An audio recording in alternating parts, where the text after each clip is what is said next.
Good morning students.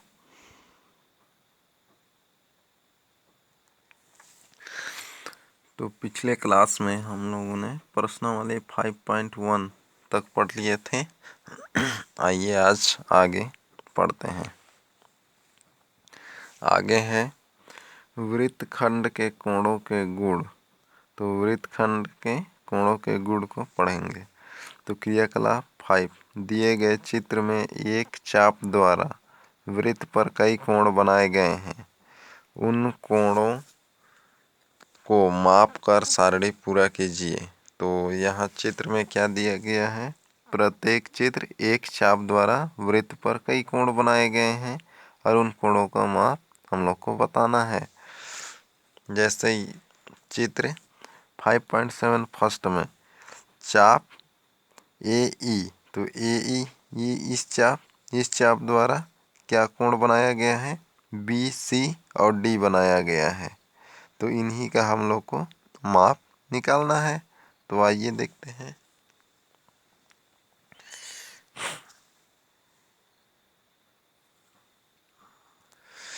तो यह कोण, तो इस कोण का माप बताना है, माप कर पूरा करना है। तो ये आप लोग माप लेंगे चांदे की सहायता से और उसको लिखना है। तो आइए आगे देखते हैं। तो यहाँ सारणी दिया गया है, संख्या क्रमांक, चित्र क्रमांक, चाप का नाम, चाप द्वारा वृत्त पर बने कोण के नाम एवं उनके माप लिखिए। ये सब आप लोग करके देख लेंगे।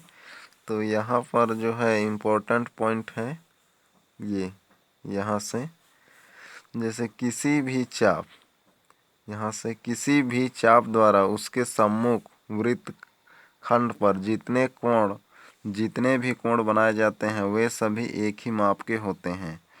तो ये इम्पोर्टेंट पॉइंट है। किसी भी चाप द्वारा उसके सम्मुख मतलब सामने वृत्तखंड पर जितने भी कोण बनाए जाते हैं वे सभी एक ही माप के हैं। अर्थात किसी चाप द्वारा एक ही वृत्तखंड पर बने कोण बराबर होते हैं। तो ये याद रखना है आप लोगों को, ये महत्वपूर्ण है। यहाँ से किसी भी चाप द्वारा उसके सम्मुख वृत्तखंड, तो सम्मुख मतलब उसके सामने का जो वृत्तखंड होगा, जितने भी कोण बनाए जाते हैं वे सभी एक ही माप के हैं। अर्थात किसी चाप द्वारा एक ही वृत्त खंड में बने कोण बराबर होते हैं। जैसे इसी चित्र में लेते हैं, फर्स्ट चित्र में तो एक वृत्त है जिसमें एक चाप कौन सा ले रहे हैं हम लोग? AE चाप ले रहे हैं। तो इसके वृत्त खंड यानी कि इसके सामने, तो AE तो हम लोग ले रहे हैं, तो इसके सामने कौन है? ये इतना है। तो इसके सामने जो कोण बन रहा है, कौन बन रहा है? BC और D। तो ये तीनों कोण क्या होंगे? बराबर होंगे। इसी को बताया गया है वहाँ। तो ये आप लोग याद रखेंगे। तो इसी की सहायता से, यानी कि ये जो पॉइंट है, इसी की सहायता से हम लोग का अगला प्रश्नावली बनेगा। आप भी ऐसे कई वृत्त लेकर उनमें चाप खींचे तथा उन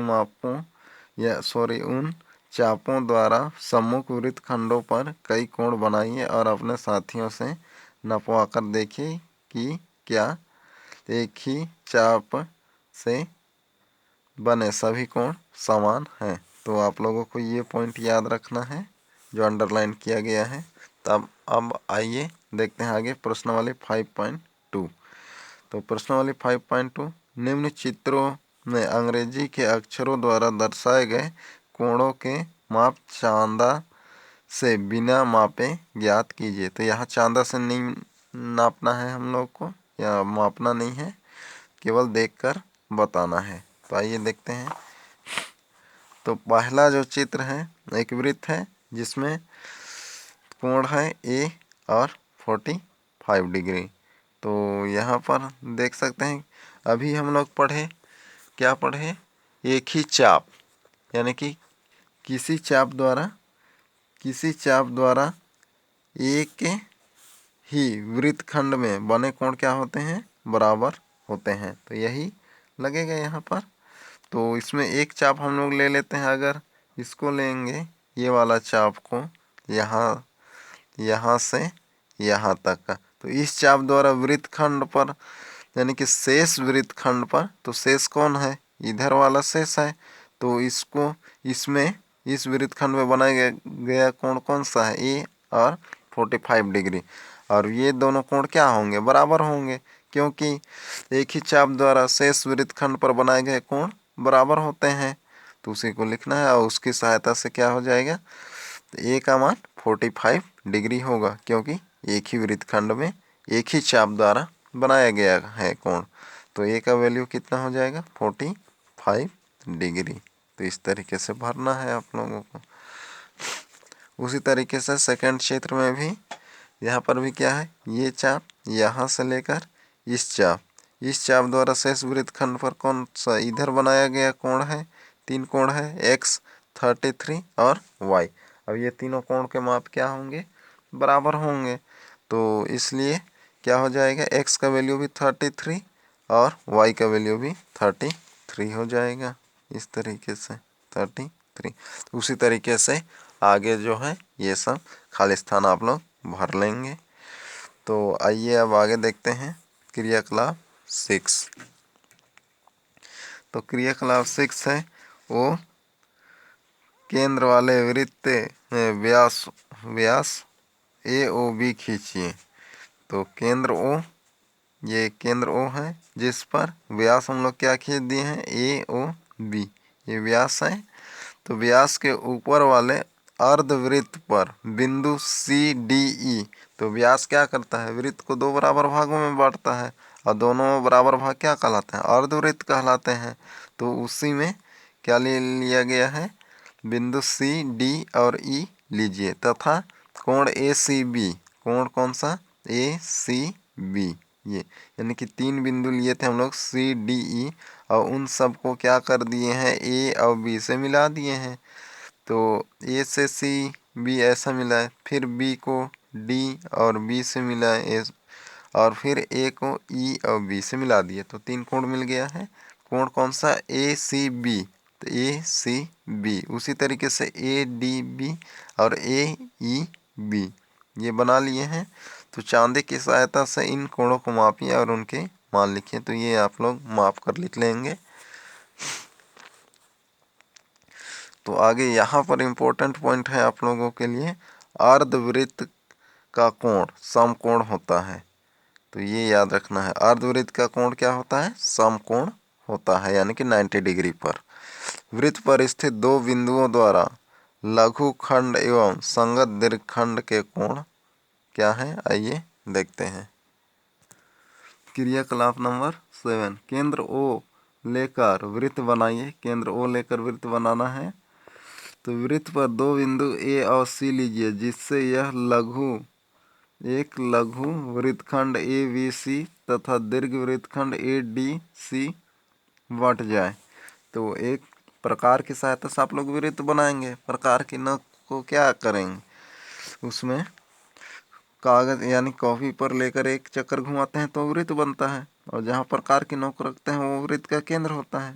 तो ये वृत्त है, तो जिसमें एक बिंदु ए सी लीजिए, तो एक बिंदु ए और सी ले लिए और उसको मिला दिया गया है इस प्रकार, जिसमें एक लघु वृत्तखंड, तो एक लघु वृत्तखंड इस तरीके से ये लघु वृत्तखंड हो गया, और एक बिंदु बी और डी ले लिए, यानी कि ए सी के दोनों तरफ बी और डी ले लिए हैं। तो वृत्तखंड ए बी सी, तो एक वृत्तखंड क्या हो गया, ए बी सी, और दूसरा वृत्तखंड क्या हो गया, दीर्घ वृत्तखंड ए डी सी, क्योंकि इधर का भाग बड़ा है और इधर का भाग छोटा है। तो ए बी सी क्या हो गया, लघु वृत्तखंड, और ए डी सी दीर्घ वृत्तखंड। तो जिसमें यानी कि व्यास ए सी ये जीवा है, व्यास के लिए क्या होना चाहिए, केंद्र से गुजरना चाहिए। तो ए सी रेखाखंड के दोनों तरफ क्या है, कोण बी है और कोण डी है, और दोनों का मान क्या है, क्रमशः एक्स और वाई है। और उसी तरीके से इधर भी चित्र दिया गया है वैसे ही। तो लघु वृत्तखंड का कोण ए बी सी तथा संगत दीर्घ वृत्तखंड का कोण ए डी सी है, इन्हें माप कर लिखना है। तो इन्हें भी आप लोगों को माप लेंगे और लिखेंगे। तो आइए देखते हैं आगे।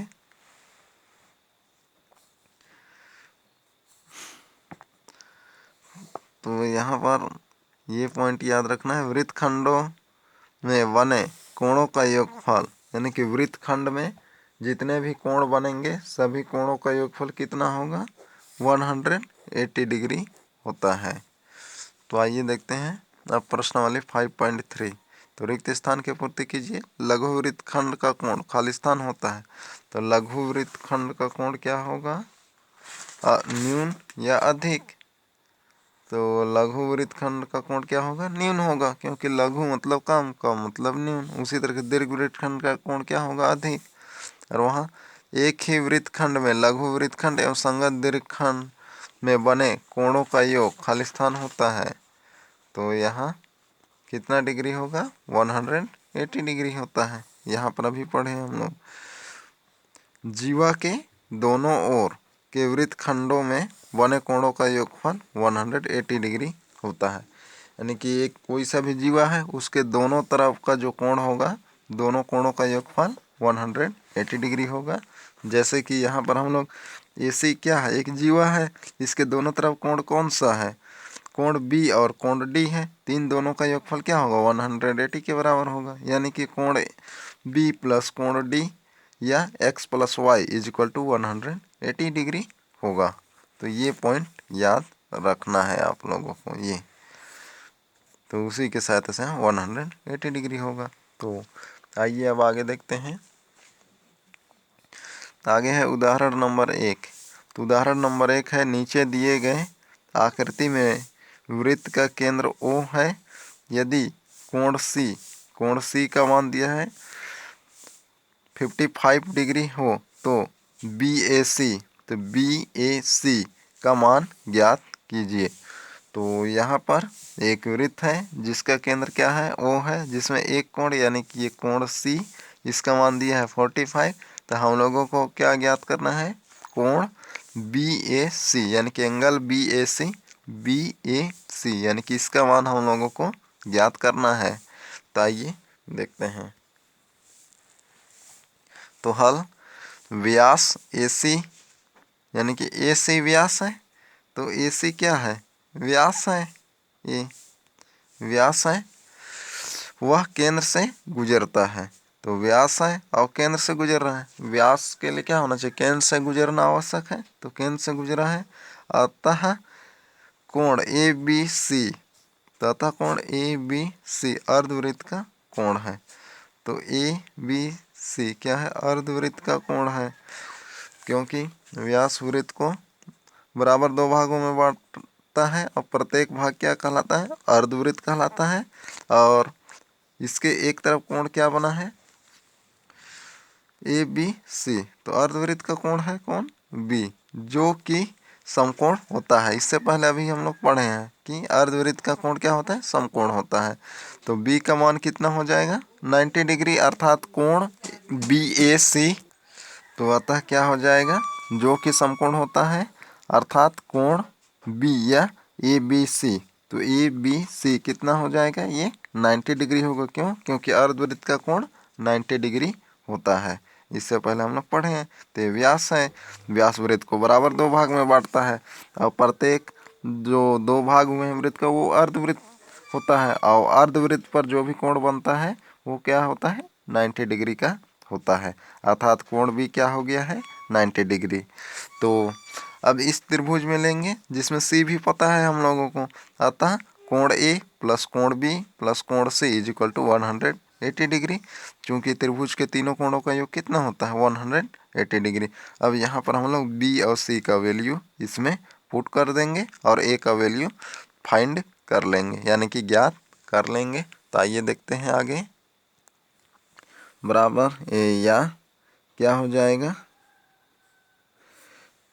कोण A यानी कि एंगल A प्लस इसका मान रख दिए हैं B का 90 और C का 55 इज इक्वल टू 180 हो जाएगा। इन दोनों को प्लस कर दिए तो 145 इज इक्वल टू 180। तो angle A is equal to इसको पक्षांतर कर दिए तो 180 माइनस 45, तो A इज इक्वल टू क्या मिल गया, 35। तो ये हो जाएगा आंसर। तो इस तरीके से बनाना है तो बन जाएगा। तो आइए अब आगे देखते हैं। तो आगे है उदाहरण नंबर 2। तो उदाहरण नंबर 2 है, दिए गए चित्र में कोण कोण ए ई बी 115 डिग्री है। तो कोण कौन सा? ये एक चित्र है जिस पर ये केंद्र है। तो ए क्या है? ए बी एक व्यास है जिसमें एक कोण दिया गया है ए ई बी। तो इसका वैल्यू कितना है?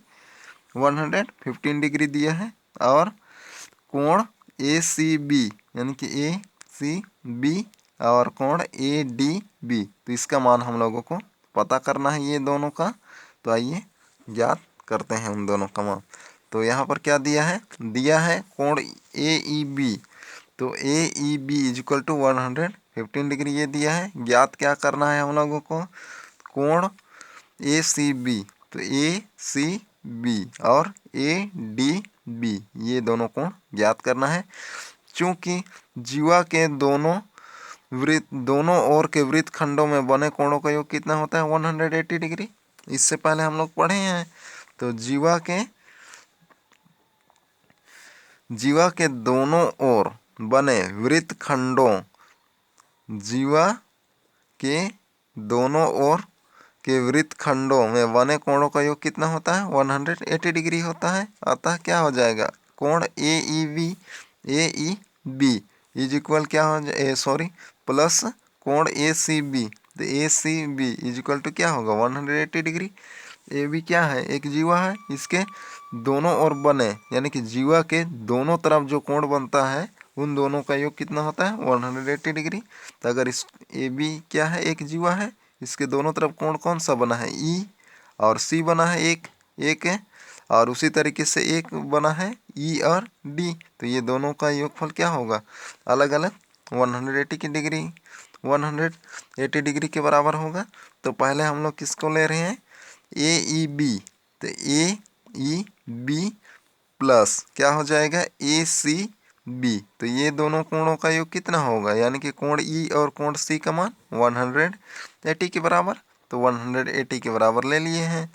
तो ए ई बी का मान कितना दिया है? 115। तो उसका मान यहाँ रख दिए हैं। फिर आगे A C B is equal to 180। तो इसको उधर पक्षांतर कर दिए तो क्या हो जाएगा? माइनस हो जाएगा। तो A C B is equal to 118 minus 115। तो माइनस कर दिए तो 65 आ गया। तो इसका मान निकल गया ए सी बी का मान। तो यही हम लोग को ज्ञात करना था। अब हम जानते हैं कि किसी चाप द्वारा एक ही वृत्तखंड पर बनाए गए कोण क्या होते हैं? बराबर होते हैं। अतः कोण A C B is equal to कोण A D B is equal to 65 degree. तो इससे पहले हम लोग पढ़े थे कि एक ही वृत्तखंड यानी कि एक ही चाप द्वारा एक ही वृत्तखंड पर बनाए गए कोण बराबर होते हैं। यानी कि किसी चाप द्वारा एक ही वृत्तखंड पर बनाए गए कोण क्या होते हैं? बराबर होते हैं। एक चाप हम लोग क्या ले रहे हैं? ए ई बी। तो इस चाप द्वारा क्या कोण बनाया गया है? सी और डी ये दोनों बने हैं किस चाप द्वारा? तो एक ही चाप ए ई बी द्वारा। तो ये दोनों कोण क्या होंगे? बराबर हो जाएंगे। तो उसी से आया है यहाँ पर कोण A C B is equal to कोण A D B equal 65 degree होगा। तो इस तरीके से बनाना है। तो ये था एग्जाम्पल नंबर 2 बन जाएगा। तो आइए अब प्रश्नावली देखते हैं। प्रश्नावली 5.4 तो जिसमें क्वेश्चन नंबर 1 है सामने दिए गए चित्र। तो ये सामने चित्र दिया गया है। तो सामने दिए गए चित्र में वो वृत्त का केंद्र है। कोण पी आर क्यू तथा कोण क्यू पी आर के माप ज्ञात कीजिए। तो यहाँ पर क्या दिया है? एक वृत्त है इस तरीके से जिस पर वो वृत्त का केंद्र है, जिस पर कोण बना है कोण पी आर क्यू ये कोण है। और उसी तरीके से क्यू पी आर ये कोण है। तो ये दोनों को हम लोग को क्या ज्ञात ज्ञात करना है, यानी कि कोण आर और कोण पी और क्यू का वैल्यू दिया है 40 डिग्री। तो आइए देखते हैं इसको। वैसे तो ऐसा एग्जाम्पल हम लोग ऐसा क्वेश्चन एग्जाम्पल नंबर 1 में पढ़ चुके हैं। तो चलिए इसको देख लेते हैं। तो क्वेश्चन नंबर 1 के समान हम लोग क्या पढ़ लिए हैं, एग्जाम्पल नंबर 1 ऐसे क्वेश्चन था। तो ये मैं आप लोगों के लिए होमवर्क में छोड़ रहा हूँ, तो इसको आप लोग बनाएंगे। तो हम लोग देखते हैं अगला क्वेश्चन, क्वेश्चन नंबर 2। तो क्वेश्चन नंबर 2 क्या है, सामने के चित्र में वृत्त खंड पी क्यू एक्स वाई।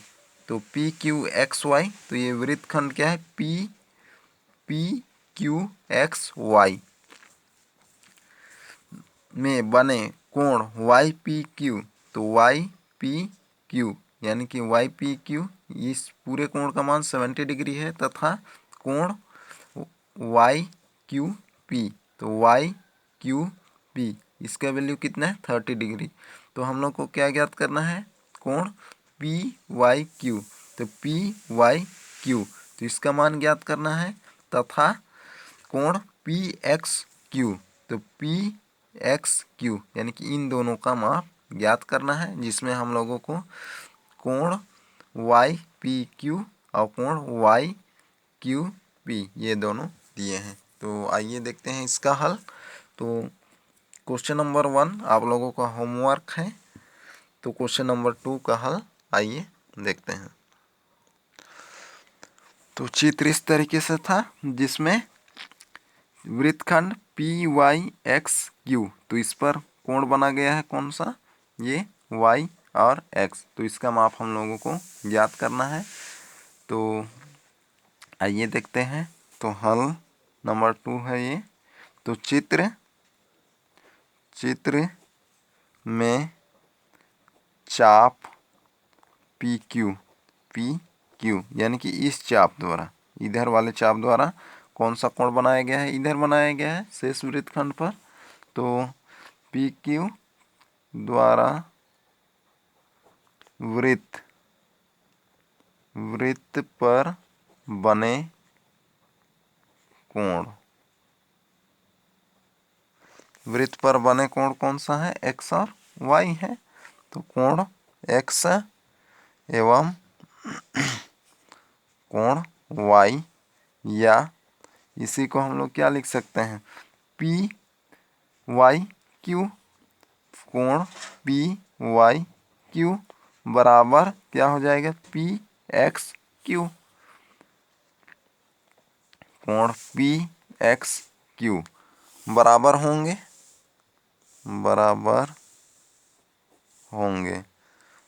तो बराबर क्यों होंगे, क्योंकि एक ही चाप द्वारा शेष वृत्तखंड पर बनाए गए कोण क्या होते हैं, बराबर होते हैं।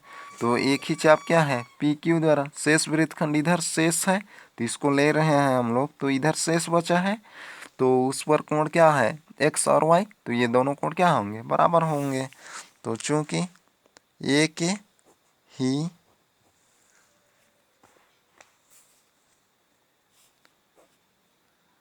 चाप के द्वारा अंतरित कोण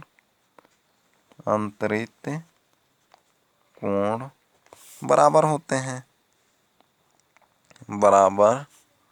हैं। एक ही चाप द्वारा अंतरित कोण बराबर होते हैं। तो इसी से आया है, ये बराबर है। तो अब देखते हैं। तो इसलिए त्रिभुज हम लोग ले लेते हैं, ये वाले त्रिभुज में पी वाई क्यू।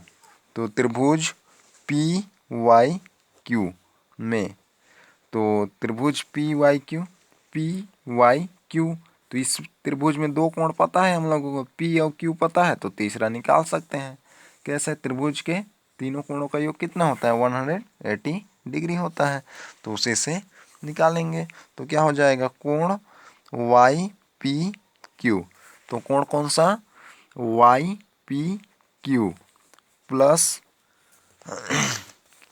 कोण क्या हो जाएगा, वाई क्यू पी। पी, ये हो जाएगा वाई क्यू पी प्लस कोण क्या हो जाएगा P Y Q is equal to 180 degree हो जाएगा। तो यहाँ पर चूँकि त्रिभुज के तीनों अंतः कोणों का योग 180 डिग्री होता है, तो उसी से आया हुआ है ये। अब इसका मान रख देते हैं। तो इन दोनों का मान दिया है हम लोगों को, कितना दिया था 70 और 30, या क्या हो जाएगा 70 डिग्री। तो यहाँ पर दिया था कोण वाई पी क्यू का मान 70 है और वाई पी क्यू का मान 70 और वाई क्यू पी का मान 30 डिग्री है। तो इसका मान रख देते हैं। तो प्लस क्या हो जाएगा 30 डिग्री प्लस और ये कोण P Y Q is equal to 180 degree हो जाएगा। तो इन दोनों को प्लस कर देंगे तो कितना हो जाएगा 100। तो 100 डिग्री प्लस कोण P Y Q is equal to 180 degree. तो कोण P Y Q is equal to क्या हो जाएगा 180 माइनस 100, तो हो जाएगा कोण P Y Q is equal to 80 degree. तो ये हो जाएगा। तो अतः एक का मान हम लोग को निकल गया वाई, ये पी वाई क्यू, तो इसका पी वाई क्यू का मान हो गया। तो यही हम लोग को ज्ञात करना है था। अतः कोण पी वाई क्यू एक्स, इसका मान भी ज्ञात करना था। एक हम लोग को क्या ज्ञात करना था पी वाई क्यू, तो इसका मान निकल गया। तो इसलिए ये भी क्या हो जाएगा पी एक्स क्यू, इसका वैल्यू भी क्या हो जाएगा 80, क्योंकि एक ही चाप द्वारा बनाए गए कोण क्या होते हैं, एक ही चाप द्वारा शेष वृत्तखंड पर बनाए गए कोण बराबर होते हैं। तो ये दोनों कोण क्या हो जाएंगे बराबर हो जाएंगे। अतः P X Q is equal to भी 80 डिग्री होगा, क्योंकि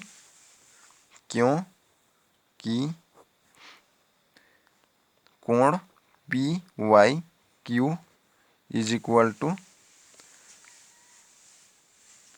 कोण P X Q equal to 80 degree. तो ये हो जाएगा आंसर। तो इस तरीके से बनाना है तो बन जाएगा। तो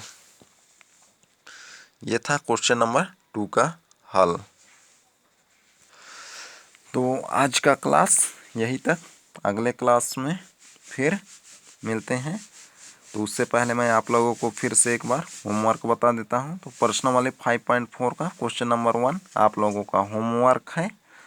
तो आज का क्लास यहीं तक, अगले क्लास में फिर मिलते हैं। Okay bye.